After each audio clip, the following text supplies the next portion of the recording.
아내로서 여러분의 인생에서 가장 소중한 남자는 누굽니까? 남편으로서 여러분의 인생에서 가장 소중한 여자는 누굽니까? 수없이 많은 남자들이 있고 여자들이 있지만 아내라는 이름, 남편이라고 하는 그 이름의 남자가 사실은 가장 소중합니다. 그런데 희한하게도 가장 소중한 사람에게 막대하는 것이 우리들의 치명적인 실수입니다. 소중하기 때문에 더 소중하게 다정하게 말하기보다는 쉽게 말하고 또 거칠게 말을 주고받아서 서로에게 앙금이 되어지는 이런 부분들이 인간관계 속에서 일어납니다. 읽은 본문은 하나님께서 이스라엘 백성들과의 사이를 남편과 아내의 관계로서 설명을 하고 있습니다. 구약 성경 중에서 하나님을 남편으로, 이스라엘은 그의 아내로 비유하고 있는 가장 유명한 본문이 호세아입니다. 얼마나 하나님께서 이스라엘 백성들을 사랑하시는지, 어떻게 창조자 하나님께서 이렇게 말 안 듣고 딴짓거리만 하는 이스라엘 백성들을 자기의 아내로 요구하고 있는가. 또 이것을 이스라엘 백성들에게만 국한하지 않고 하나님은 신약으로 와서 우리들이 섬기고 있는 이 교회를 예수 그리스도의 신부고 그리스도께서는 교회의 신랑으로 말씀을 해주고 계십니다. 하나 더하기 하나는 반드시 둘입니다. 한 사람과 한 사람이 만나 결혼의 관계를 이룹니다. 둘인데 한 몸입니다. 이게 결혼의 신비이듯이 우리같이 죄에 찌들어버린 짠지 같은 인생들이 예수 그리스도와 그 흠없는 거룩하신 예수 그리스도와 분리될래야 분리될 수 없는 한 운명체, 한 몸으로 우리를 대해 주신다는 사실을 한번 생각을 해보세요. 발톱에 낀 때가 얼마나 더럽게 느껴집니까? 그래서 그 발톱의 때를 자꾸 벗겨내다가 짜증난다고 발가락을 잘라내는 사람은 없지 않습니까? 우리들이 우리 자신을 생각할 때 이렇게 더럽고 추잡한 존재이지만 결코 잘라낼 수 없는 주님의 몸된 일부라는 그 사실 앞에서 우리가 받은 구원이 얼마나 감격적이고 얼마나 안정적인지를 생각할 수 있습니다. 자녀들을 키우면서 속이 상할 때가 참 많습니다. 너무 속이 상할 때가 많습니다. 좋은 것을 가르친 대로 살지 않습니다. 도둑질하고 거짓말을 일삼고 싸움을 일삼을 때 너희는 누구 자식이냐? 아버지가 그런 거 가르치더냐? 라고 말하면서 윽박지르고 혼을 낼 망정 니네 내 새끼 아니야. 니네 끝났어. 내가 니네들 입양했는데 파양하자. 끝. 단 한마디도 해본 적이 없습니다. 왜요? 그게 부모와 자식된 공동의 운명체이기 때문에 그래요. 너의 허물이 내 허물이다. 니들이 그렇게 반항하고 못돼먹은 부분이 바로 아버지 때문이다. 그 책임을 아버지가 통감을 해주고 너희가 얼마나 힘들면, 너희가 얼마나 아프면, 너희가 얼마나 괴로우면, 너희들도 좋은 사람이 되고 싶은데 안 되는 너희들의 그 처절함, 그것 때문에 너희들이 얼마나 괴롭냐, 이렇게 이해해주고 공감해줄 수 있는 그 자리까지 나아가고 있는 부모의 심정을 깨닫게 되어집니다. 이보다 더 큰 사랑으로, 포기할 수 없는 사랑으로 하나님께서는 우리 한 사람 한 사람을 당신의 아내로, 당신의 몸 안에 있는 지체에 당신의 일부로 우리를 허락해 주셨다는 사실입니다. 우리 어떻게 살아야 될까요? 오늘 읽은 본문은 이스라엘 백성들을 향해서 너희들이 다시는 나를 두고 내 바알이라고 하지 않는다. 하나님은 내 남편이라고 할 것이다. 내 바알이라고 하지 않을 것이다. 내가 너희에게 장가들어 의와 공변됨과 은총과 긍휼이 여기게 될 것이다. 진실함으로 네게 장가들면 네가 하나님을 알게 될 것이다 라고 말씀합니다. 여러분이 결혼하기 전에 어떠셨어요? 저 남자하고 결혼하면 참 좋겠다. 참 저 여자 사람 좋구나. 그래서 결혼해보니까 결혼하기 전에 여러분이 알던 그 사람이 그 사람입니까? 아니면 딴 사람입니까? 여러분이 알던 연애할 때 그 사람보다 결혼한 이유가 더 좋은 사람으로 알아졌습니까? 오히려 결혼하기 전에 알았던 그 사람이 더 좋은 사람이었습니까? 하나님은 이스라엘 백성들을 향해서 내가 너희에게 진실함으로 장가들 거다. 의와 공변됨으로 너희에게 장가들 것이다. 그때 너희가 여호와를 알게 될 것이다. 얼마나 아냐면 부부가 서로를 아는 것만큼 안다라고 하는 겁니다. 이거보다 더 많이 아는 알면 없습니다. 저는 제 아내의 모든 걸 알고 있고 제 아내는 저의 모든 걸 알고 있습니다. 어떨 때는 깜짝 놀랍니다.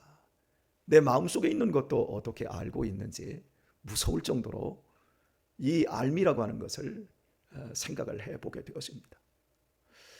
어떤 남편이 잠자리에서 한참을 자다가 자기 부인의 이름을 안 부르고 웬 여자 이름을 자꾸 부르는 거예요. 그래서 이 남자가 회사에서 부하 직원의 이름을 부르나 보다 그랬는데 이름을 확 불러놓고 한다는 말이 사랑해, 사랑해. 네가 없는 세상은 안고 없는 찐빵이야. 나는 너만 사랑해. 이러고 말을 한단 말이에요. 부인이 그 얘기를 듣고 얼마나 마음이 상했는지. 무의식에서 잠자다가 이름을 부르고 사랑한다고 한 일이지만 그날부터 이 아내가 이 남편을 감시하기 시작합니다. 그리고 이 남편이 드디어 불륜의 관계에 있다는 사실을 알게 되었습니다. 반응이 어떨까요? 그 배신감에 치를 떨지 않겠습니까? 읽은 본문 속에서 보게 되어지면 16절을 보면 여호와께서 이르시되 그날에 네가 나를 내 남편이라 일컫고 다시는 내 바알이라 일컫지 아니하리라. 하나님을 섬기면서 자꾸 바알을 찾는 거예요. 왜요? 사람은 자기 마음에 숨은 것을 하게 되어 있습니다. 자기 마음을 숨길 수가 없어요. 우리가 말을 합니다. 그러면 그 말은 마음의 반영입니다. 우리 성도님들하고 이렇게 말을 하면서 참 느끼는 게 저분의 마음에는 온유함과 겸손함이 들어있구나.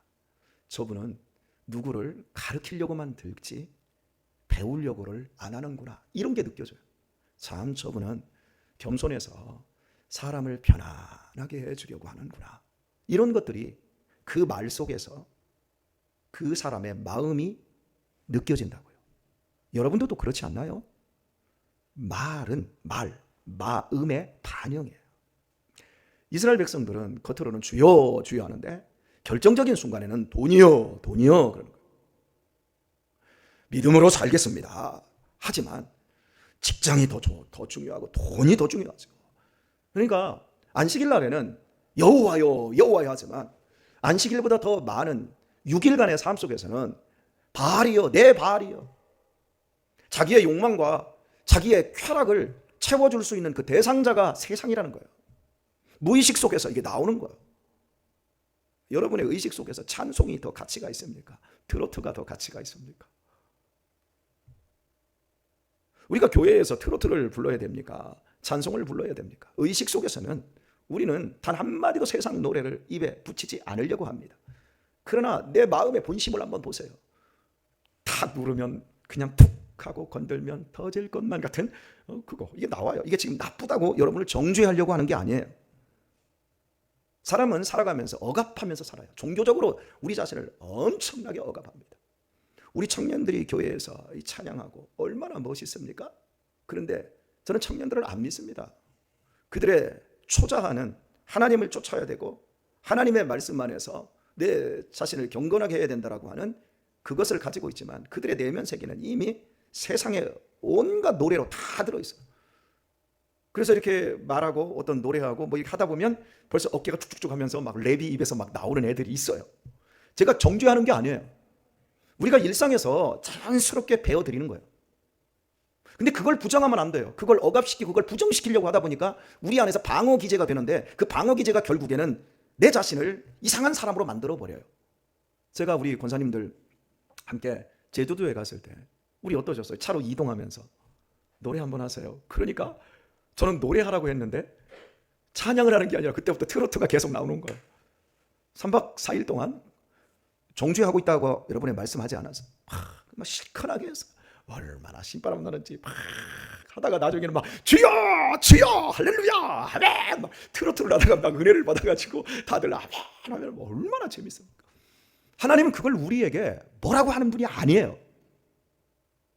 우리의 그런 신바람과 그런 것들이 있음에도 불구하고 청교도 같이 믿음으로 인내하면서 하나님을 섬기고 있고, 이런 우리를 하나님은 너무 잘 아셔요.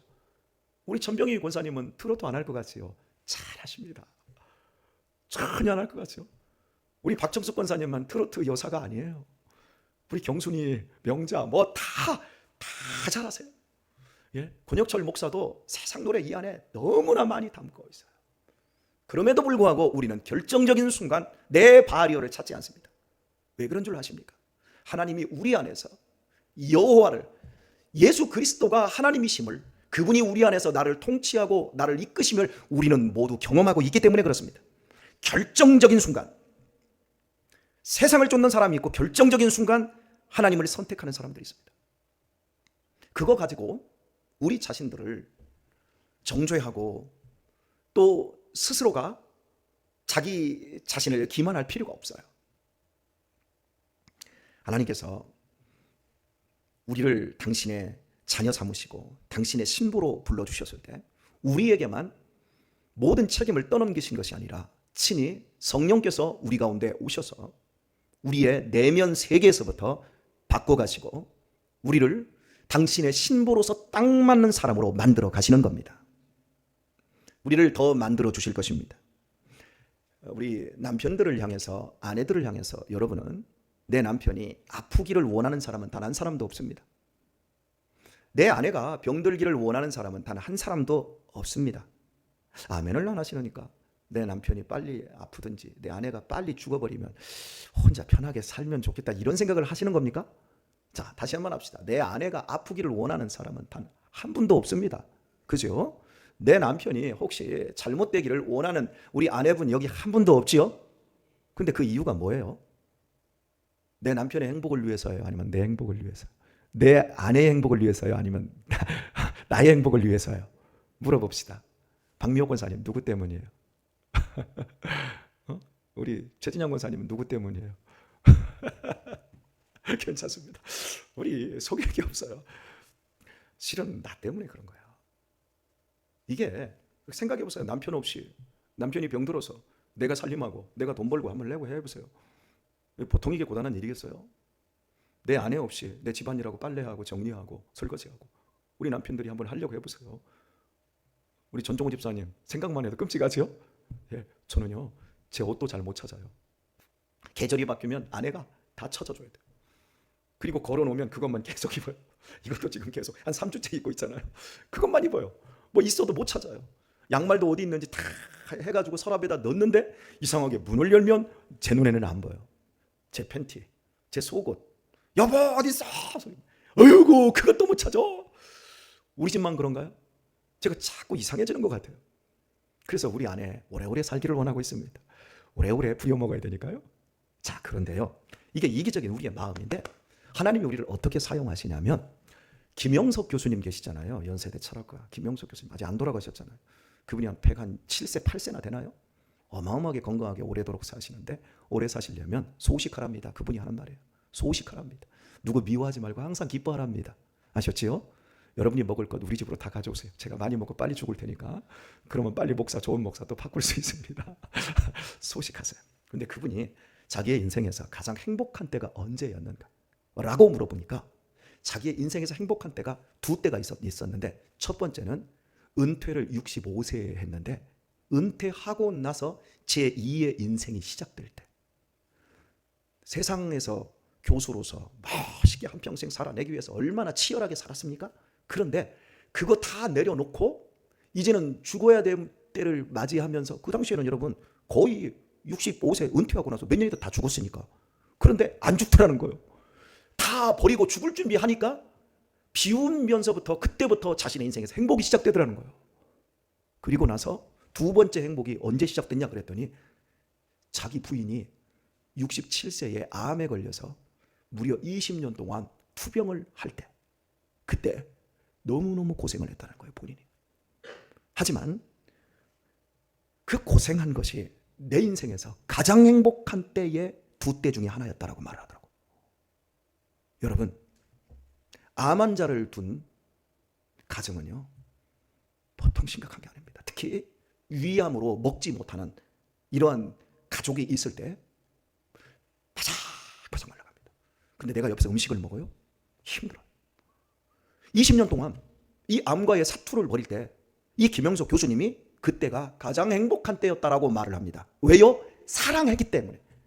사랑하기 때문에 드디어 이 여자가 내 평생의 날 동안에 나를 위해 밥을 해주고 빨래를 해주고 정리를 해주고 가정의 아이들을 키워내주고 나는 이기적으로 살았는데 이 아내를 위해서 내 인생의 소중한 시간 20년을 이 아내만을 위해서 헌신할 때, 진짜 사랑해서 할 때, 그때가 내 인생에서 가장 행복했다. 우리 강대식 집사님이 아프신 지가 꽤 됐는데 우리 박정숙 권사님 행복하시지요?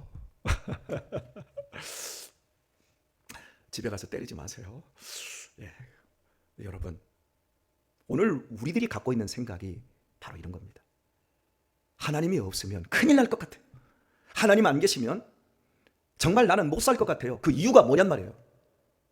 결국 나의 안전을 위해서 우리 하고 있는 거잖아요.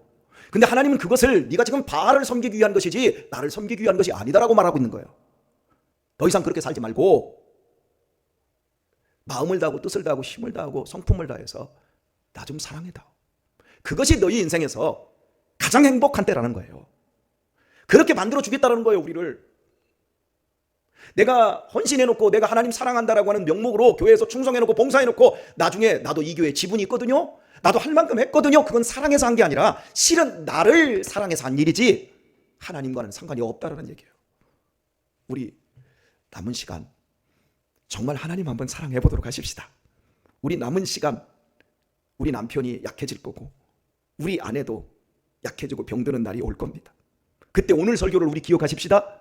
오늘 설교를 기억해서 정말 내 인생에서 나에게 행복한 때가 시작되었다라고 생각하시고 나를 넘어버리는 내 남편을 향하여 내 아내를 향하여 진짜 매기 사랑을 할 수 있는 사람, 그래서 예수님이 우리를 사랑해서 당신을 십자가에서 그 온몸을 그 고통 속에서 내어던지시고 죽음에 이르도록 우리를 사랑하신 것처럼 우리도 한번 이 사랑을 우리도 경험하고 해보도록 하십시다. 조금만 드세요. 그리고 많이 나눠 먹읍시다. 할렐루야. 진짜 사랑하도록 하십시다.